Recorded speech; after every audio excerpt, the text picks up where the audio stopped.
On today's show, we've got someone who's mastered the art of making smartphone video look better than most people's expensive studio setups, and she's built communities that actually solve problems instead of just collecting followers. Please welcome to Dealcaster someone who's about to flip everything you think you know about professional video content. One of our favorite creators on the planet, Eden PikachuLiu. What is up? It's about time. I'm loving this. Hey guys, thank you so much for having me. Man, I'm so glad to see Saeed, Brusco, Dr. Hicks in the chat. And y'all know, I said, when I was promoting this show, I said this is my debut appearance. Y'all know what that means, right? I'm not planning to come on the show just once. This just means this is my first time coming on the show. Let's go. I've been learning so much from y'all. I'm excited to finally get to chop it up with you guys live on Dealcasters. That's what's up. James wants you to talk about basketball and K-pop. This is, it's just inevitable. It's in our DNA. It's just going to come out, James. So just be patient. Just chill, man. Just, I know you're back from Africa and you want to get fed here by PikachuLiu, but, we'll get to your K-pop. We'll get to your basketball. We're at least like 3 basketball references in the pre-show. At least. That's true. At least. And that's a sign of things to come. I think there's going to be, more and more alley-oops as the show goes along. See, I can't. Can we rebound from this? Can't turn it on. Oh! There it is. That's the flagrant too. Sorry, I have to do it. Eden, we don't normally do this. We don't normally bring on, because it's kind of a typical podcast trope to bring on a guest and say, tell us about yourself or tell us about your journey or anything like that. We don't normally, ask for origin stories. But you, my friend, is one that I not only find incredibly interesting, but I believe our audience would be really inspired by it. And I know you brought your fan club and they've probably heard your origin story, but it's just so good. And I think there's a lot of people that are creators or want to be creators, let's say, and they're just kind of lurking. And not only do they get stuck in terms of how do I do this, how do I do that, but your story is, I don't know, your journey kind of began by accident, didn't it? 100% by accident. And even today, things are happening. It feels like everything that happens to me, every opportunity I get kind of feels like an accident. But I'm happy to share because just like you said, I was someone that never thought I was ever going to be in front of the camera, in front of a mic. I never thought of myself as a content creator. I was just someone that consumed content and liked to provide my own commentary on it. So let's go like all the way back to when basketball Twitter was a thing in like the mid 2010s. There was this basketball podcast on ESPN, True podcast, and then it was like the NBA basketball podcast on ESPN that I was just in love with listening because I thought that it was like a podcast that usually had like 3 or 4 people on it at the same time. It wasn't just your typical 2 people talking with one, like a guest being interviewed every time. And that show dynamic, I just fell in love with in seeing the people interact with each other. And it was a show so good at that point. And also that's when I just first found podcasts. So let's be real. I was listening to like 5,000 podcasts, but this was the one that I was like, oh, this podcast is so good that I feel the need to tweet about it. And so I just started to sort of like share my side commentary about like this week's show. Like Ethan Sherwood-Strauss and Amin El-Hassan had this really funny back and forth. And I would just, my Twitter feed kind of became sort of like a side commentary for their show. And it'd been going on for probably at least a year when I get a DM one day from the producer of the show. And he's like, shouts to Jade Hoy. He's the person that found me and gave me my first content opportunity. Yeah, and he was just like, oh, you really like the show. Would you be cool with like just hopping on a call with me? I just want to like ask a couple of questions like about the show, get your like feedback. This was my first experience in feeling, I guess, community marketing. This was community marketing before community marketing was a thing. Yeah. I was a part of their listening community. I'm pretty sure the term community marketing didn't exist back then. Don't look that up, but I'm pretty sure. I thought it was insane that the producer of this show that I listened to reached out to me for one, because How nervous were you? I was like so nervous. I had no idea what I was going to say. I was like, do I need to prep notes? And he was just like, yo, we're just this is totally unserious, very chill. I just wanted to, you clearly are very passionate about the show, and I would love to get some of your thoughts on it. We hopped on a call, and he was like, yo, like, asked me a bunch of questions about the show. I answered them just quite naturally. He is someone that's very good at making you feel comfortable on a cold call, essentially. And at the end of that call, he's like, oh, yeah, so you also know about our Friday mailbag show where we sometimes have guests on, right? And I'm like, yeah, of course. It's like one of the funniest shows ever. It's like they just take Friday mailbag. You take listener questions, very unserious, and make it part of the show. That's also how you engage a community, I feel, is like by gathering listener questions and making a whole show out of it. I still do that show to this day, by the way. 8 years later, I'm still doing the Friday mailbag with the guys that I started out with. Nice. And wow.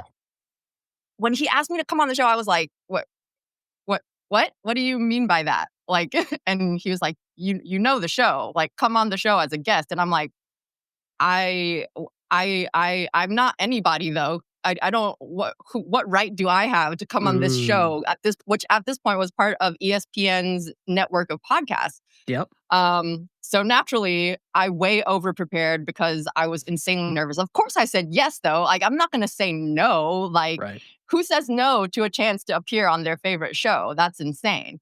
And keep in mind, you guys, this is before I had ever done any content before. We were talking in the pre-show. You're like, oh, you've done this a zillion times. I had done this 0 times at this point. 0 times. So if y'all remember the first time you guys ever did a recording or anything like that feeling, my first time wasn't something that I was in control of, that I put out myself. I was joining a show with a massive following that I was on with. These are guys that I listen to, I look up to as like, go to them for their basketball takes. These are guys that are on ESPN, CBS Sports. They're on Sirius FM, NBA Sports Radio. Yeah. And I go on there, and I apparently had an okay first appearance because a few times later, they asked me to come on as a guest again. And a few months after that, I became a regular on the show. And it's just so insane to even think about my origin story. I know you said it's like just like such like a tropey thing, but I do love sharing it because I think not so many of us, all of us are content consumers at this point. We all watch a show, we all listen to podcasts, we all have live stream creators that we follow, or just like even content creators that don't do live content. We all consume content. And not all of us think that we're cut out for it, but like, look at me 8 years later. I have my own show, my own live streams. I have my own content that I create, my personal K-pop content. Shout out to James. He knows that's my secret burner account. Not so secret, whatever. I do the stuff for work. I'm still doing the Friday mailbag on the show that I started out at. And I love content collabs. As you guys know, I go on every show that anyone that asks me for a collab, I'm like, yes, let's do it, because I just like love talking about content and everyone's different experiences and different perspectives that come with it. Like, we all have a different process and a different journey to how we got here, and everyone's process is different. I think that's actually I know it's kind of like meta to be like, oh, it's content talking about doing content, but it's really interesting to hear like other people's workflows, what tools people are using, or even like how people approach a rundown. Like, I love y'all's trailer, which I've seen before, but I think like seeing it backstage is also just like, man, I need to come up with something like that. Like, I love getting ideas from other people, and I love like just incorporating.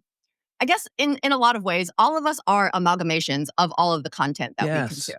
So that's sort of like the short version of it. Happy to dive further into any particular part if y'all have any specific questions. Yeah, I think it's really interesting, and I think you and I have gone back and forth online about this as well. Is that, and you touched on it, is that we're amalgamations of influences, right? And so, I'm not trying, and you're not trying to be a carbon copy of something else. Here, I'm dating myself. I'm talking about carbon copies. What's I'm not that? trying to be a copy of an NFT of something else. Oh, there we go. Yeah, right. Let's at least get back in the 2020s. And so, like you get these influences and then you become something that is yourself, that has your stamp on it, that you can confidently say, hey, I got, influences from Pat Flynn and I got influences from some, but you and I have talked about this. And I know you're open to this is, get influence from people outside of your space, right? And I think you touched on that as well, is like, hey, this person is not necessarily what would be considered a podcaster or a live streamer, but there's something about what they do that I can learn from them. Is there other people outside of this space that you've learned things from? Yeah, so many. Like, wow, like I just feel like super ADD also. So like my brain is just like all over the place trying to think of like all of my influences. Welcome to the But club. I'm here as well with that. We'll get right back to the show, but first, I wanted to tell you about the School of Podcasting, the #1 place to learn about podcasting, brought to you by the amazing Podcast Hall of Famer, Dave Jackson. I'm a member, and it's a fantastic place for podcast courses, a super helpful podcast community, and unlimited, that's right, unlimited podcast coaching. The link to check it out is here in the show notes, or you can head on over to sop.dealcasters.live and tell Dave that Dealcasters sent you. Now back to the show. Since James Hicks said he wanted to hear about K-pop, I'll talk a little bit about K-pop. So some of the first live streams that I consumed that weren't podcasts are the live streams of my favorite K-pop artists that they do. They're often solo streams. They are in their room. And usually when they're on tour, they're just like in their room. They don't have anything else to do. And they just get on a stream and they start sharing little things about their day. They read a lot of comments. There's often a lot of comfortable silence that they are able to foster just by their presence and how they're presenting themselves on video, reading comments, engaging with comments, or sharing about what they did that day, what they ate. And I really channeled that for my first solo live stream, if I'm being honest, like for work, my first office hours, I'm like, oh my God, what if nobody shows up? And then I just think about the fact that, of course, all of my K-pop artists that I follow have tons of people showing up to their live streams. Right. But I actually often watch their live streams without the comments because they're too distracting to me personally. Yeah. So when Same. I'm viewing it, I'm not watching all the comments like fly through the screen.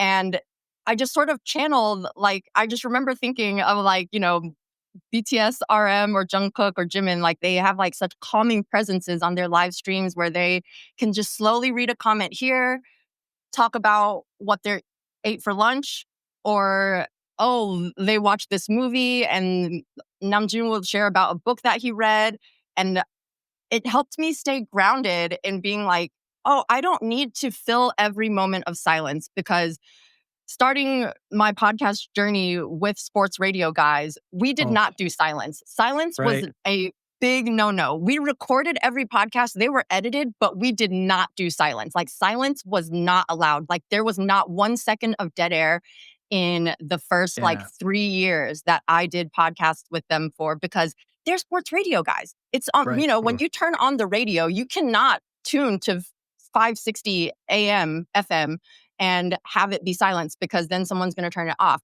So I had it in my head, my training, my entire content training was with sports radio guys, where I'm like, I need to fill every second of silence that I can. And you know what? I'm actually really good at it. That's right, Saeed. I'm very good at filling silence.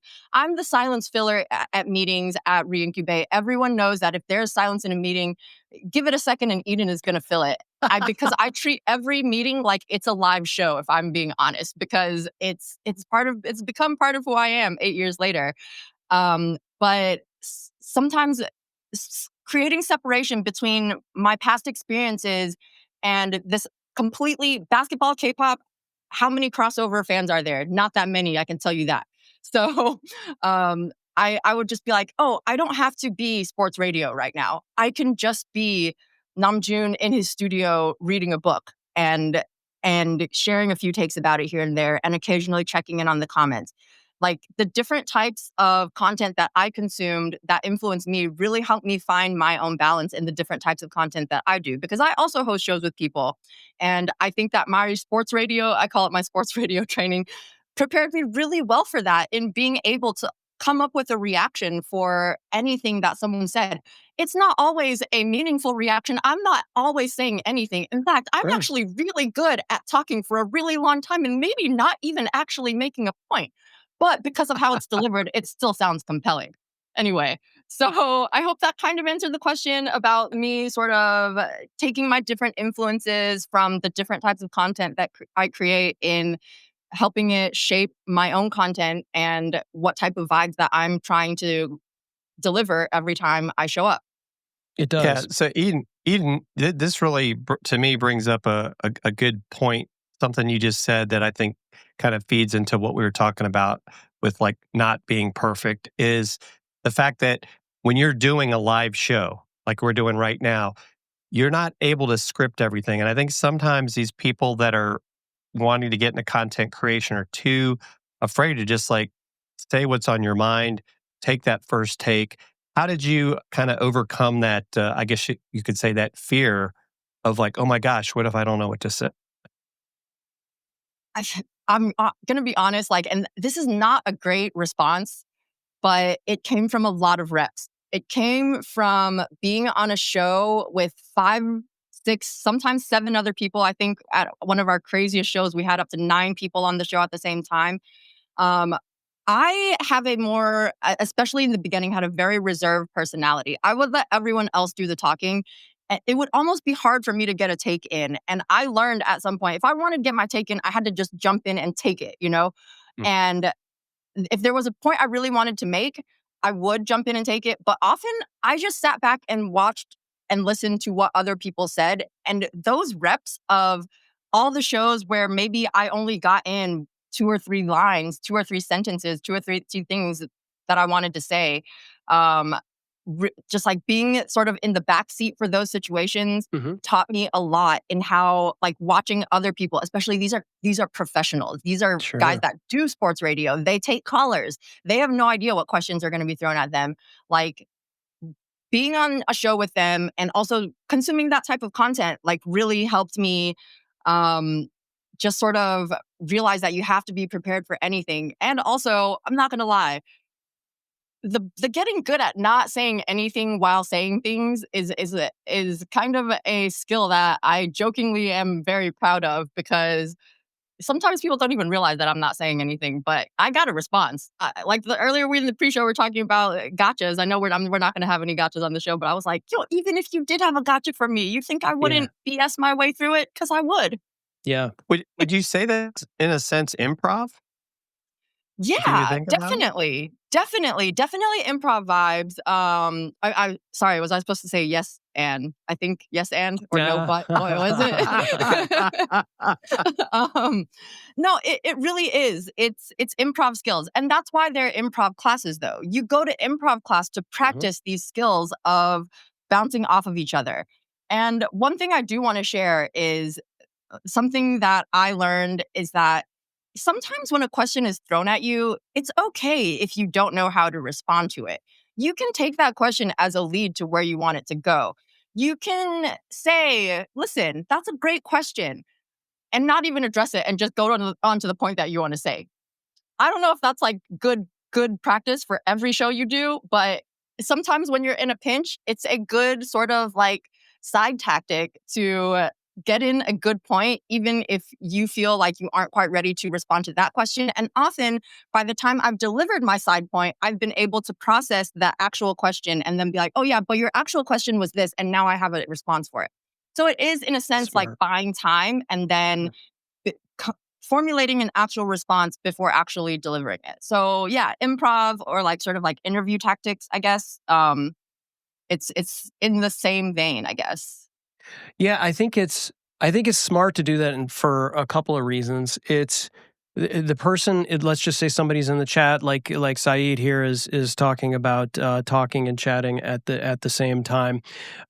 Is that person's being recognized, right? You're identifying them if they're on the show, and you're mentioning their name or you're responding to what they're saying or whatever. There is that dopamine or whatever you want to call it. There, I see you, I hear you, and I'm identifying it. And there's nothing wrong with you just kind of moving on and then gathering your thoughts and addressing it later when you can kind of do that, because there's a lot of spinning plates when we're doing this.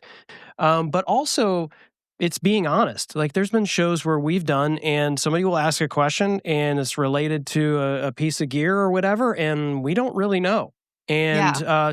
so sometimes we just figure it out with people. And there's, people appreciate that. It's sort of like, yeah, they could have Googled it themselves or whatever, maybe, but it's like, hey, let's figure this out together. I don't really know. And people are like, well, aren't you the Transparency. expert? And like, not on everything. I didn't know that. Like, why not just be honest about it? And I think that gains trust as well, don't you think?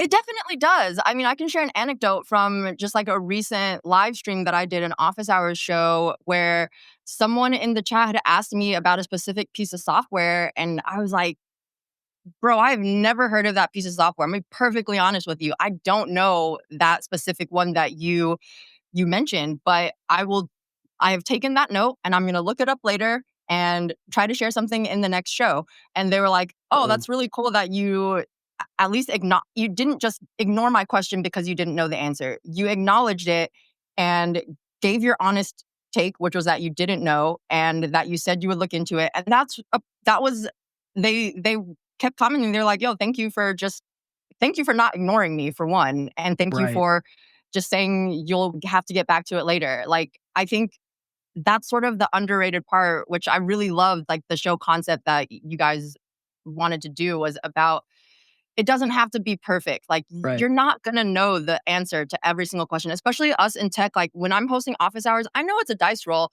I have accidentally demoed bugs on office hours before. Does my boss like that? No. But guess I've what? seen I it. didn't put that bug. I didn't put that bug in that software. So, it's about being able to roll with the punches and just fire the software back up. Be like, yo, I think I found a bug. I'm gonna have to report that to the dev team. And people, that resonates with people, and honestly it creates a lot of engagement. People think it's Yeah, funny and people think it it gives it a more like very real feeling that they're just hanging out with you, that it's not just you presenting to them as if they were at a work conference. It's they're right. engaging with you in real time and you're looking at stuff and laughing together at the bugs that may or may not pop up on live demos sometimes. It's true. I've watched Office Hours before, and we should probably roll into talking about this. Jim and I are fans of Camo, and we both subscribe to it. So this is not some sort of paid endorsement, but like, honestly, that thing completely changed how we do content, how we do the show, how we go live on Amazon. I recorded before I left for vacation, so this would be 2 weeks ago. I recorded 6 product videos for another channel that we do, and I needed something different, right? I needed a different camera setup for what I have, so it doesn't look like Dealcasters, for instance. And plus, I just wanted to like, kind of change it up a little bit, right? And I was like, let me do an angle that looks like a reaction video. And the way I have this set up, you can see I've got the solo look here, and I'm trying to be inclusive to our audio only listeners here. But I've got an overhead camera that shoots down on my desk so I can show products, right? And typically that's what I've got. I've got the one shot, but I want a reaction style. And I didn't want to move my setup with my big DSLR camera. And I'm sitting here going, how am I going to do this without it being so much trouble? And I'm like, duh, I've got Camo, right? So I just hooked up my phone, I just hooked it up, and I've done it before when I needed a shot of my Rodecaster screen or I needed to do whatever. I just flip that thing on, scan the QR code in the software, and boom, I'm off and running. It is so simple, folks. I'm going to let Eden do the description of Camo, but it feels a little more authentic coming from me because I'm doing the dumb guy describing how he uses it. I know there's more uses than that, but I love it. It's clean. The other thing I love about it is always works for me. I know you just talked about bugs. Every piece of software has them. I haven't run into anything where it's crashed. It works. It works perfectly for me every single time. When somebody goes, "Hey, what's that light that you've got behind you that's shooting the things up on there?" I grab my phone, I scan the QR code, and I walk back there with my phone. And I said, "Here it is. Here's what it looks like," and it's right there on my screen.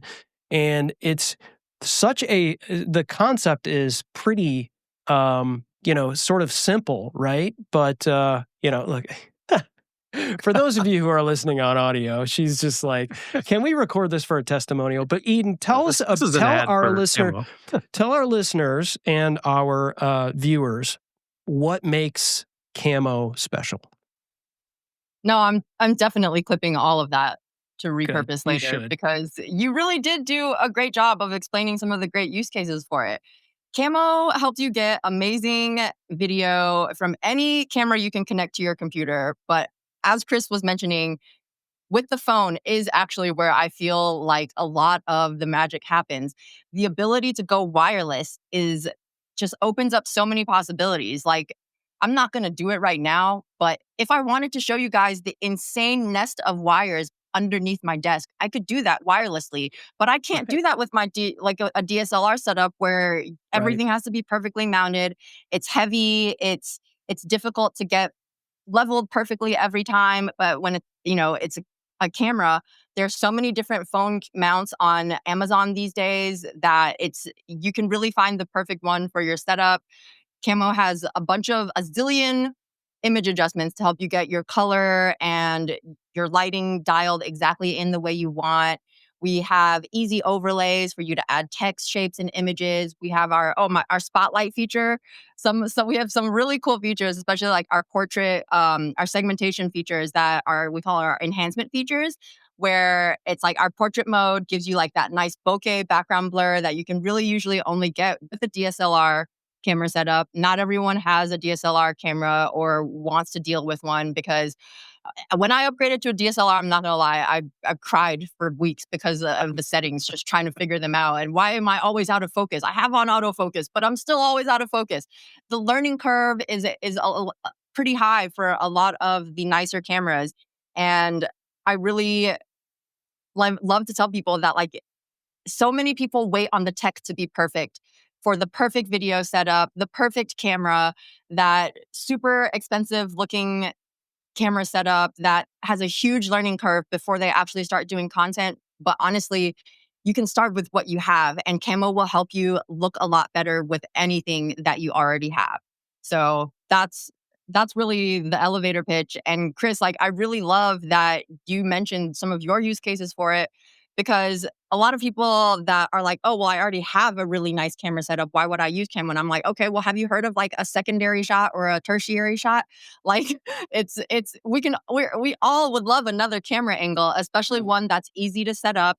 We'll get right back to the show, but first I wanted to tell you about Social Media News Live. Jeff C. and his amazing guests will keep you up to date on what's happening in this entire changing world of social media. They talk with industry experts and innovators and creators about the latest social media news, tips, and tactics, and they broadcast live, so you can ask the questions that matter most to you and your business. Jim and I love this show, and we know that you will too. Head over to socialmedianewslive.com. Hey, tell them Dealcast sent you. Now back to the show. And wireless, and that you can add text to, and that you can adjust easily. You can zoom and pan. I just think that there's so many different ways that you can use it. I always like to shout out Mary Lou Mandel, who she has a Camo wirelessly set up for a lot of her live streams for her cat cam. I'm just like, people love cats. She can chase around Gizmo. She can chase around Gizmo with the wireless camera that you would otherwise need like an action camera for. That action cameras also sometimes are a little bit trickier to connect to be able to use for live video. Like, action cameras are often great for recording, but like to get that live feed, honestly, and the thing is with phones also, we're so used to having them in our hands. It feels natural to use it. Like, it feels intuitive. So, yeah, honestly, Chris, you're way better at this selling Camo thing than I am. I'm not true, and you know it. You're just being nice. I will tell you, for me, Eden, I prefer Camo over continuity camera, which I think you can never depend on. Sorry, Apple. That's just how I feel. You're not going to I'm convince me clipping that otherwise. also. That's Yeah. facts. But the other thing is where I think when we talk about beginning, if you want to call it creators, people that are getting started, it's like, look, you've got this phone, you can get camo, and now you have the ability to use your back cameras, look amazing, know what you look like with those back cameras. If you're going to travel, you just need a tripod and your camera, and that's it. Right? Now you don't have to sit there and travel with the DSLR. In fact, Chris knows I'm actually using an Instalink as my main camera now. I used to use a Sony, but it's like, do we really? Like we were talking earlier, do we need to be in 4K or 8K? Most of these Uh, platforms don't do that anyway, but there's so many amazing features. I mean, even what you guys are doing on tablets with some of your Yeah. products that you're doing there. Haven't played enough with that. I do have a question though. Are you, and maybe it's there, I just haven't figured it out. Is there a way to attach two cameras with camo to one device? So at this very second in time, no, but Breaking news. it's like you have like a I have a ESPN or vision. I something. have a vision. Yeah. We may or may not. I can neither confirm nor deny whether there is an update coming out with that feature that is available to use in like the very near future. Like it That could would be be next week. amazing. I can't confirm or deny whether it's next week or not. I don't know. Okay. Probably Yeah. not. Well, Probably not. if that happened, that would be amazing because I'm the That, guy that when I get done with a iPhone and upgrade, I keep them. So I have like yes. multiple Oh, me phones, and too. then I could have you could see the back of my head camera. That would be my new thing, Chris. Right? Yeah. See if No. I'm bald or not back there. That we hang tight. Keep an eye out for updates from us Mm, because we have something cooking. We have been in the lab, and Cooking multicam it up. honestly is one of our top requested features. And like I said, I can't say for sure exactly. I don't want to get in trouble with the bosses. They may or may not be watching. I added restream, so it's streaming to our channel too. So they probably are watching. So I'm just saying It's a it great could idea, happen. Eden. It's a It could great happen. idea. It could happen very soon. It could. So It could. let's say conceivably, Jim. Let me ask Jim. Like if this were a thing, so you're saying that you would fire up camo and you would have two, maybe your iPad and your iPhone, and Hmm. you would be able to use both devices and maybe have a switcher that would switch between the two for a main view. Is that what we're talking about, that would be Jim? one concept. Well, we Mm-hmm. It can could already be, do that. You can yeah. already hook up to that. You can switch between quickly, but Oh, I didn't maybe know that. coming soon, you can have both But feeds on the same screen. yeah, so maybe you have someone like Okay. in the same location, and you want to have two cameras running at the same time, and you want to have like two separate uh, videos going at the same time, and Yeah, Podcast yeah, interview, yep, two exactly. different people. That's yep. exactly what I was trying to portray with my two hands up. Was But you were there's giving me two? the woo. Yeah, You were giving Those me that the are woo. listening, we have our two hands up. yeah. The two people talking on the screen at the same time view. Maybe coming at a sooner date than you think. Awesome. Awesome. Wow. Yeah. So for those who are just listening and not watching, shame on you. You should watch this. Go to YouTube and watch it. But if you are listening, we totally get it. You go to reincubate.com and you can go to /camo, but I'm sure there's a link right off of reincubate.com that takes you to camo.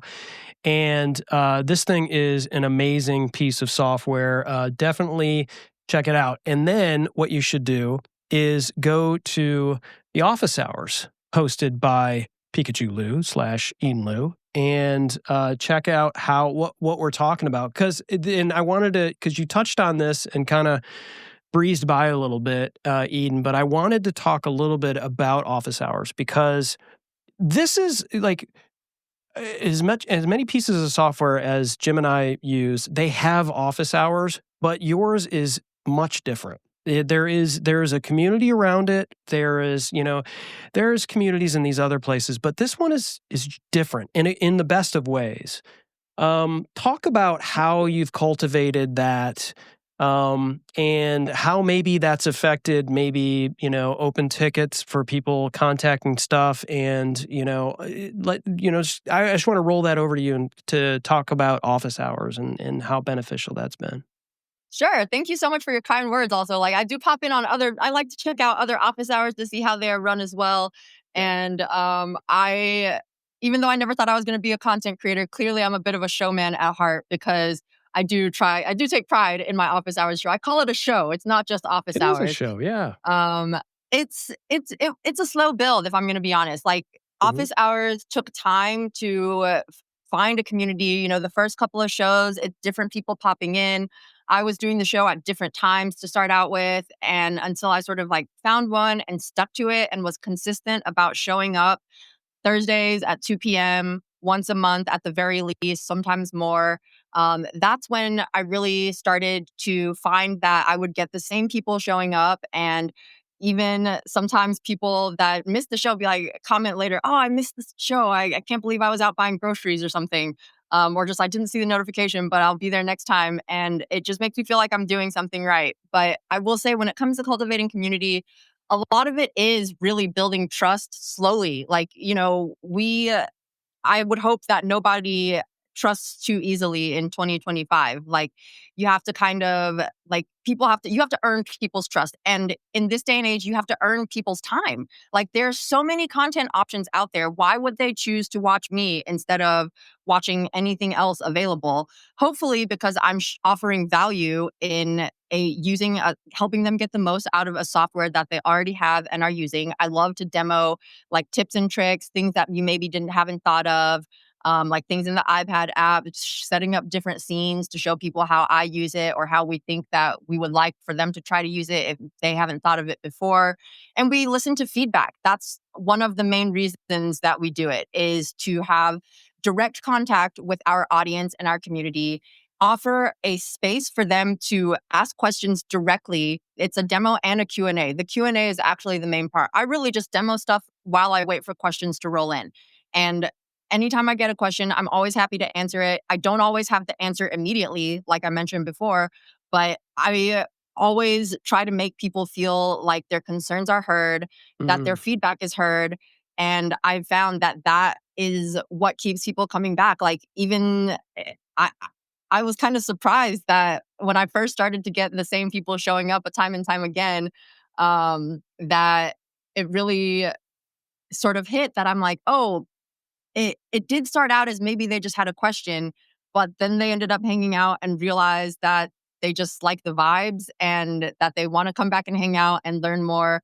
And there's been times actually I feel really grateful. Shout out to Casual Games. I don't know if he's around watching this, but where there's an issue with that we've been working on for a while, and he kind of like jumped in and defended the software for me when I Nice. wasn't. It was sort of like a defense that I hadn't even thought of myself, and I just thought it was so cool to have someone that joined my shows on a regular basis that cared enough about the community that I was building to stand up for me and the software that he uses. So those are like the little moments that make me feel really fulfilled in that I'm actually connecting with people. And Chris, Yeah. I've seen you pop in on the show before.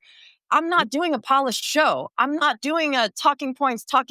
Oh, this presentation, bam, cool transition, boom. It's very like, let me just figure out how to do this. I definitely did a lot of preparation for this. Totally. Yep. Yeah, there's no scripting. As much as my bosses would probably like me to be a little bit more scripted and a little bit more prepared sometimes, like it just ends up to be how it is. And the people that keep coming back, those are the people that I really appreciate. And we're slowly growing the more shows that we do, and it's with each one you learn a little bit more about the community and the questions that people are Yeah. asking, and responding to them in a meaningful way, helping people, not helping people, but like really communicating in a way that makes people feel like you hear them and that you acknowledge them and that you hear their issues. I can't solve the problem for them. They know that. They know I'm not a developer, but I will complain for them internally to the development team. Mm. and until the development team can chip out something. So sometimes I do feel bad because it is so out of my control sometimes, because Sure. I tend to be pretty empathetic. Yeah. And I appreciate people showing up and I wish we could do more for them, but that's not why they're there. They're not there for me to fix their problems. At the end of the day, they've become just sort of like my community, and Yeah. it's a really awesome feeling. Like, you guys have that too. Like how like do you like I feel like, because Dealcasters has been around for a while now, but like in the earlier days when y'all were sort of first just getting started, like do you sort of remember like a few of those moments, that like little moments here and there that like made you really feel like you were doing the right thing, that made you feel like it was worth continuing to push forward to? Like, I would love to hear 100%. you guys too. Like, 100%. Yeah. It was we were kind of winging it and hoping for the best, and sometimes feeling like you're throwing stuff over the fence, and waiting for somebody to say, hey, or you're sending smoke signals across the lake, and like somebody's trying to read it, and they read, it just feels a little singular at times when you're a creator. But there were times where we'd get to the end of a stream where we were demonstrating something to do for podcasting, helping somebody decide on headphones or a microphone, and then they would chime in and say, I'm starting my podcast tomorrow. I'm getting these two pairs of headphones because you need to, one might be more comfortable than the other, but they're about the same price or whatever. We help them, and they're starting their podcast tomorrow. And that kind of lit us up, because we were like, okay, this whole Amazon thing, might not last or whatever. And we were never doing this for the money, but it was one of those things where it was like, boy, if we can help people do this, and still do our other stuff that makes us money, this really feels better than, anything. And so that's when it really sort of hit. And then some of the same people coming back, right? Like you mentioned. So like, wow, every time we show up, this person's here, right? Or, not every single time, but most yeah, but times, like, you're yeah, feeling you it. start to recognize Hmm. the usernames, and seeing them comment more and more, and it's like a really awesome feeling. Can I add on just as you were talking, it made Please. me think of something that happened sort of recently with my burner account that James knows about, my K-pop burner account. Um, I was actually sharing about this in Mary Lou's Video Creator Club, where so I create like these short form K-pop edits for my favorite K-pop group, and a lot of the times, like what you were saying earlier, is that we feel like we are sending our content into the void. We don't know who it's actually reaching. Sometimes, people comment here and there, but you don't know if it's actually landing. And so I do some of these translation clips sometimes as like my own language practice. And there was one part that I just couldn't quite catch what the Lido was saying in the clip. And I just put in the clip, I didn't catch what he said. And it felt so fulfilling because I got a comment from someone in Korea that helped me translate that one part that I could. Oh my God, my channel. You found my account. But someone jumped in the comments and they were like, "Oh, this is what he said," and they were like, "You got the sentiment and the nuance Yeah. right. This is what he actually said." And I just thought it was so cool that I was able to connect with someone from all the way across the world who had never directly engaged with my content before, and feeling like it's like those little moments where you actually feel like you are talking to someone directly and they are talking back, that I think Yeah. is just so cool about doing content. Because just like you said, so much of the time it just feels like we are sending our content out there and it is just at the mercy of the algorithms and whatever the algorithm decides to do with it that day. But Mm. when you get those moments of real connection, and it just feels like I'm not just shooting my content into the void. People are watching my content even if they don't engage. I think that's a key point to remember. A lot of people are watching that are never engaging. Like, that Boom. also happens a lot. Yes. Like, people are Yes. reading your stuff. Sorry, just one more tiny little story is like, I have a friend from college who was in town recently, and I got together with his little friend group. And little friend group. He was younger than me in college, but we're all adults now, and they're all taller than me. I don't know Always why be it's a little little to friend. you. Right. Yeah, they're like my little brothers. But like, one of them was like, "Oh, like you're like killing it on LinkedIn. Like, I see your LinkedIn commentary about doing video. and I want to start doing some video for my law firm. And would you be up for a chat about it? And this is someone that has never, they've never commented, they've never liked any of my posts, but like, but people are watching. Yep. You never know. Like your content, when you put it, that's the thing. You have to put yourself out there also. Like Yeah. you're never going to get any of these, you're never going to make any of these connections on any level without putting yourself out there. How did I get started? I just started tweeting about a podcast. I just started posting about a podcast. But if I just kept all of those thoughts to myself, which I kind of wanted to do, but I'm going to be perfectly honest, I just didn't have any other friends to talk about it with. And I felt really lonely being the only person that I was just like, I just love this show so much. And I don't have anyone in real life that will talk to it with me. So I guess I'll just start posting about it on Twitter. Like That's awesome. if there's, I just want to say, like, put yourself out there. Sometimes it is about putting yourself out there. Like, people will never find you if you don't put yourself out there. That's so and true. I've made really, really meaningful connections in both the professional life and in like my daily life through just putting myself out there.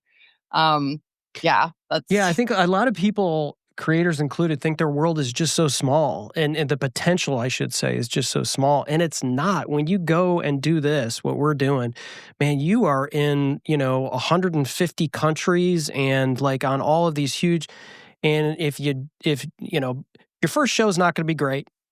Your second show is going to be better than your first, and third, and so on, back to the reps. It might not even be, but you just got to keep going. Yeah, but by the time that people are finding you, you've done a bunch of them, and so your audience is out there, right? And you're a testament to that. I wanted to take a bit of a pivot. You touched on some of the stuff, at Reincubate, and so. Some folks don't really know, as creators, they don't know what an in-house creator is. And so, you obviously work for Reincubate, but you have your own brand as well. And so how do you balance that? I mean, obviously, the company you work for must be awesome and must rock, because they just allow you to do some great content and have some, you've got some autonomy that you can kind of create a show that has turned into something that's really great, that complements the software, which is probably what they're hoping to do. But how do you balance that? I want to do my brand thing, but at the same time stay in the lane for being an in-house creator for Incubate, and what does that balance look like for you? It is a lot of balance, actually, because when you're creating content for work and creating your own personal content, it's often using the same type of creative energy. And that energy is not always unlimited. As you guys know, like video editing, talking into a camera, even, like, it takes work. Often people see a 2-minute video.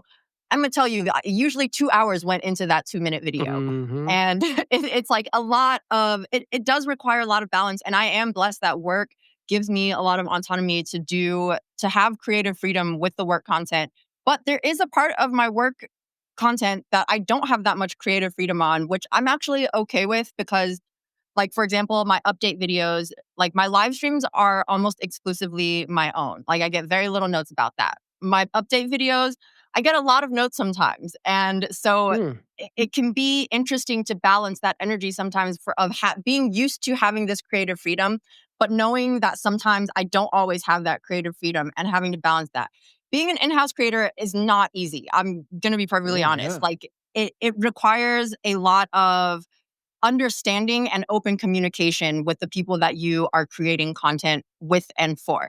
But I really like that collaborative process. I love the input that I get from work, because often it's stuff that I wouldn't have thought of myself. And when I get input of things like, oh, maybe this would be better, or maybe we want the software presented like this, like, that wasn't my vision, but that's okay. I get to challenge myself to try a different type of presentation and reframe my thinking into how I can find a balance of what the bosses want versus what I think makes the most sense. Because we do have a bit of a crossroads sometimes, because I'm the community person. I know what our users of our software are looking for. I know what's going to resonate with them and how I present things sometimes. But I also understand sometimes things need to be presented a certain way when it comes to certain things. And that's when I feel like I get to really challenge myself, and I get to really see, like, Eden, where am I finding the balance between what my CEO wants versus what I think makes the most sense? And 4 years later, we're still working on it together. So Yeah. something is working, but it takes work. It takes work. It takes a Yeah. lot of patience, and it takes a lot of communication. And I think one really important thing is that I I really try to strip myself of ego when it comes to content.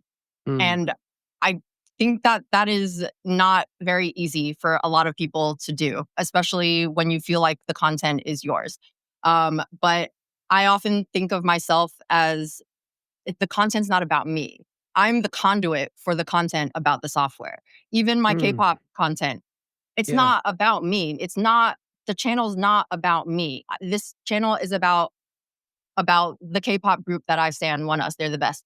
They're about to be on tour. I can't wait to see them. But it's just like, I've found that when I'm able to remove my own ego from the content that I create, it puts me in a better headspace in being able to continue to create it, if I'm being honest. Like, Yeah. I see a lot of creators in the K-pop space that they have a lot of ego. That's Mm. fine.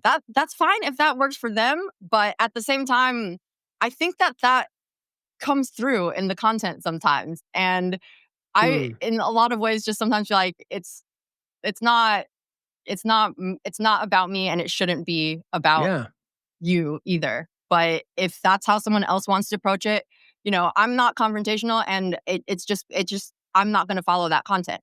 But like, that's also sort of something like how I apply it to work, is like, it's being, and that's what I think really helps me strike that balance of being an in-house creator, is because I'm able to remove ego from it. I'm not Yeah. taking this feedback personally. It's not Mm. about me. It's about the software and how the company feels like it should be presented. And like I said, it ends up being like a fun challenge for me to piece things together from what I understand our audience to, want and resonate with them, and what the bosses want me to deliver. It's like a fun challenge. And so Yeah.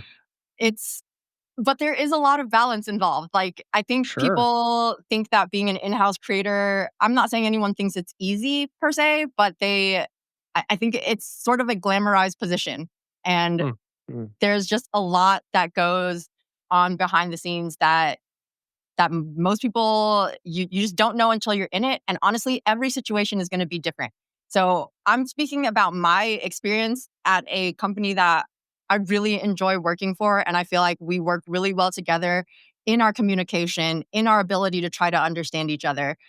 Not everyone has that. I have some in-house Right. creator friends that are very stressed a lot of the time because they're not able to get the communication through that they need to do their jobs well. And it's Right. like, how am I supposed to deliver something, a video that you want presented a certain way, if I'm not getting the information I need from it? So it's all about, like, finding a team that you are able to work through things with, I think, Yeah. when it comes to being an in-house creator. And there's always going to be bumps in the road, especially in the beginning when you're learning how to work with each other on it.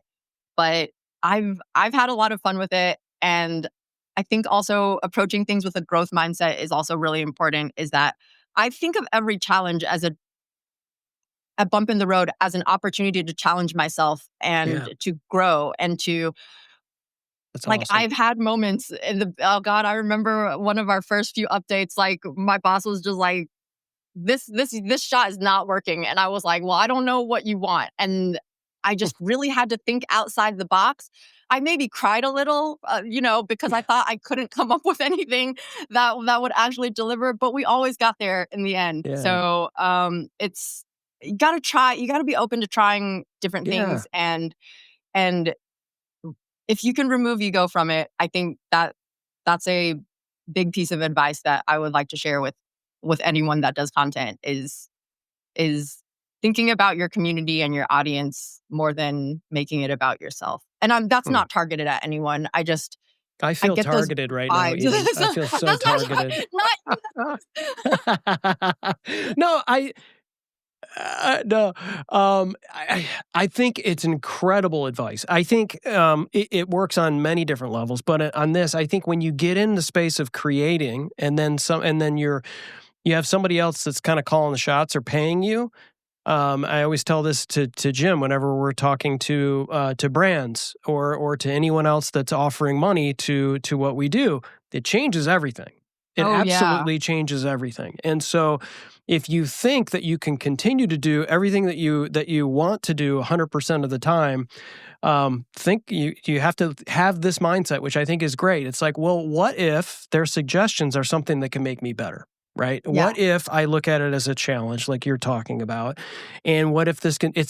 But too many people look at it as like you're sort of selling out, I guess, or you're like giving in, and like like somehow you don't have as much integrity when you do that. And I just feel like that's just goofy, right? I It's a mean, dated mindset. That's a dated yeah, mindset. Yeah. 100%.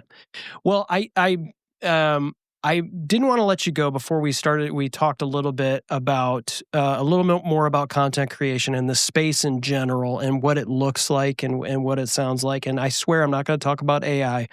And I'm actually happy that we actually did an episode where it never really even went there, which is like, this is very refreshing. Um, it, the content space has evolved, right? I think it's, and I don't, maybe it's gotten better, maybe it hasn't, I don't know. But what do you think right now, the creator space, what's needed in the creator space? What's wrong with the creator space today? Well, I think it depends on where you're looking because creator is very wide and very broad at the Okay. moment. So, but traditionally, if say let's use tech, where this is the space that we're in right now. Yep. Tech largely dominated by white males. Like, I don't love you guys, but I'm just speaking honest statistics. Yeah. If we do a little census of that's what it's called, right? The census of, of Yeah. tech creators, Poll. it's going to be a lot of white males. It's going to be a lot of Yeah. males. Period. Mostly male 100%. dominated. It's a very male dominated space. If you go into the makeup space, a lot more women. But like, which is another lane that I follow a lot is makeup and skincare. But in the tech space, it is very, very male dominated and not that many minorities. I will be perfectly honest. When I first started doing content at Camo, I I I noticed that it was glaringly obvious to me that me showing up and trying to talk tech was going to be not something that most people were used to when it came to people that are talking Right. tech.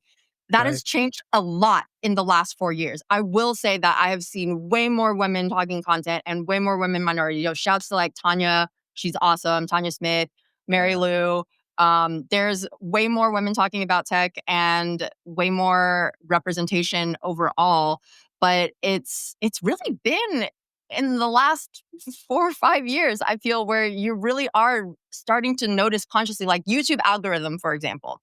Hmm. We like what who are you seeing on those thumbnails? Like I Hmm. think that's shifting slowly. You are starting to see more diversity, but Good. it has been very traditionally a male dominated space. And I love that we're seeing that shift. And I do think it is actually happening faster than I think, which is also awesome. But when me and Mary Lou went to NAB, not this year, but the year before, we we noticed a palatable difference between how people were talking to other men versus how we were being seen or not seen, Mm. if I'm being honest. Yeah. Like Yeah. there was an event we rolled up to, a bunch of guys, and the guys that we rolled up to the event with, a lot of daps, a lot of high fives, and me and Mary Lou were like, "Hi, I'm Eden. Nice to meet you." And it was just like it was just like we weren't even there. Wow. Like this was just 2 Mm. years ago. And James Hicks was there with us. It's a real anecdote. And and shouts to James, and he bought us ice cream after that. But but I want to also say, like, I I don't think necessarily it comes from a place of malice or people intentionally ignoring me and Mary Lou at that time, so much as that they're just not used to seeing women in that space. Mm-hmm. And so it's almost just like, you know, to give people the benefit of the doubt, like they just didn't even register that we were there for the same reason that they were. And so even when we were at booths, sometimes like where we called, there was like a little cute little hard drive. I remember we're like, yo, this is so cute. And they're like, we don't really want to be called cute. And I'm like, okay, but there's nothing wrong with being cute. And Oh, also these days, everyone wants things that are a little more compact and sleek looking. If that's not cute, I don't know what it is. So like, if you want to be called cute, then don't make something that looks cute, right? yeah. And it just, it really rubbed us the wrong way Yeah. in that the fact that cute, when applied to a piece of hardware, it was a hard drive. It was so cute because, SSDs are getting really sleek looking and adorable Yep. these days, okay? But the fact that cute was seen as a pejorative was very strange Yeah. to me and Mary Lou. Like it was very strange. And like I said, we're starting to see it shift with the creators. I think that is where that like women and minorities, we are showing up. Like I think that is Yeah. where the shift is starting. When it comes to the corporate level, it's happening a little bit slower, a lot slower. Yeah. So Still got work to do. there's still Yeah. a lot of work to be done. But we just have to keep showing up. We have to keep speaking up for ourselves because that's something that I have to deprogram myself on. Is that like I grew up, my parents are first gen immigrants, like the whole model minority mindset where it's like I was raised being like, do not draw any attention to yourself. Like, do not speak Mm. up for yourself. In fact, just like pretend like it didn't happen. But things aren't ever going to change if you don't call out people on things when they happen. Like Wow. you have to speak up, and it's a full deprogramming that some of us have to do as Yeah. first gen Asian Americans. But being aware of it and not being afraid to continue talking about it and share these experiences, I think are a good starting point in moving everyone in the right direction. I Hmm. hope what you just said influences a ton of people to get started, to move forward, to not be afraid to speak out, to not be afraid to fire up their phone camera, That's right. and create content.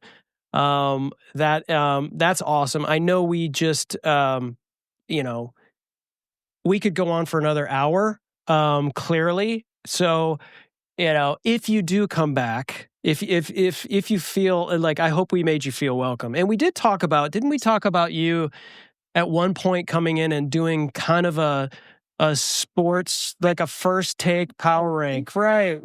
We got to do that. That would be fun. You I gotta got to power rank some tech tools. Yeah. We can power rank Absolutely. some tech tools, power rank our top 5 cutest hard drives that we have. Yes. Oh, I'd love to do that. I'd love to do that.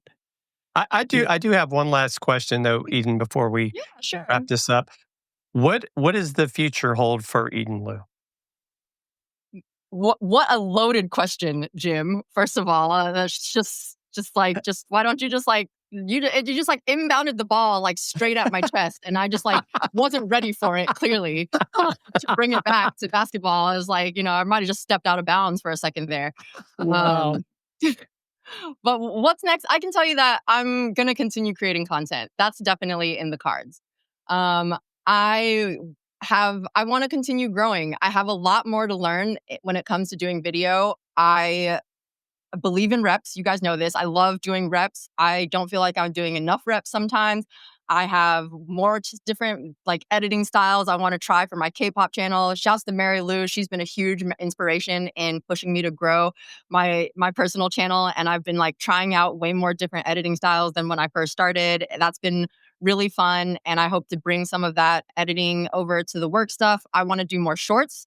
I do a lot of live streaming. I do the long form content for work. I don't do any shorts for work where I do I've done 10 shorts for work, but like I've done a bunch of shorts for my K-pop content. I'm like, I need to bring some of those editing techniques and things I've learned about the algorithm over to work stuff. So that's definitely one of my goals. One of the biggest challenges I have for work shorts is like fitting camo UI, which is, made for desktop, into that 9:16 aspect ratio.